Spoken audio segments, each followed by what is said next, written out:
यह तो गुंडागर्दी है। शेख मुजीबुर रहमान के आवास पर हुआ हमला तो भारत ने यूनुस सरकार को सुनाई खरी खरी।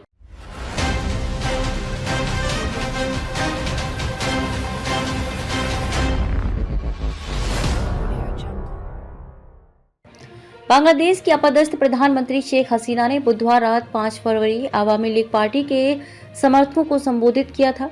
हालांकि संबोधन के बाद प्रदर्शनकारियों ने ढाका के धान मंडी क्षेत्र में मुजीबुर रहमान के घर के सामने रैली की थी। प्रदर्शनकारियों ने शेख मुजीबुर रहमान के ऐतिहासिक आवास पर हमला बोला। प्रदर्शनकारियों ने मुजीबुर रहमान के ऐतिहासिक आवास में जमकर तोड़फोड़ की। इस घटना पर भारत ने चिंता जाहिर की है।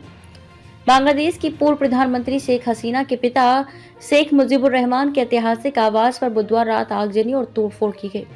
बुधवार रात को प्रदर्शनकारियों ने राजधानी के धार मंडी क्षेत्र में मुजीबुर रहमान के घर के सामने रैली की थी। ये रैली इंटरनेट मीडिया पर बुलडोजर जुलूस के आह्वान के बाद की गई। हसीना के भारत से एक ऑनलाइन संबोधन के विरोध में ये कदम उठाया गया था। इस घटना से जुड़े कई वीडियो सोशल मीडिया पर वायरल हुए हैं। वहीं इस घटना पर भारत की ओर से भी चिंता जाहिर की गई है। मुजीबुर रहमान के आवास पर हमला बेहद निंदनीय। भारत ने इस घटना को गुंडागर्दी करार दिया है। भारत की ये प्रतिक्रिया गुरुवार शाम को आई। उससे पहले दिन में बांग्लादेश की सरकार ने ढाका में भारत के कार्यवाहक उच्चायुक्त को तलब कर देश की अपदस्थ प्रधानमंत्री शेख हसीना के वर्चुअल भाषण को लेकर अपनी आपत्ति जताई। विदेश मंत्रालय के प्रवक्ता रणधीर जायसवाल ने कहा कि ये बहुत ही दुख की बात है कि बांग्लादेश में अत्याचार और बाहरी आक्रमण के विरोध का साहसिक विरोध के प्रतीक शेख मुजीबुर रहमान के ऐतिहासिक आवास को आग के हवाले कर दिया गया। जो लोग बांग्लादेश में आज़ादी की लड़ाई के मूल्यों को समझते हैं और बांग्ला पहचान व गर्व को मानते हैं, वे बांग्लादेश की राष्ट्रीय चेतना को जागृत करने में शेख मुजीबुर रहमान के आवास के महत्व को समझते हैं।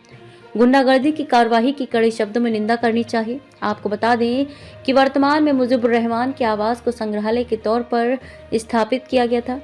शेख हसीना ने वर्चुअल तरीके से ये भाषण भारत से दिया था। बांग्लादेश ने इस भाषण को लेकर भारत से अनुरोध किया कि वे शेख हसीना की गतिविधियों पर रोक लगाएं। इससे बांग्लादेश में अस्थिरता का माहौल पैदा हो रहा है। ऑनलाइन संबोधन में शेख हसीना ने क्या कहा था? शेख हसीना ने फेसबुक लाइव के जरिए आवामी मुस्लिम लीग के समर्थकों को संबोधित किया था।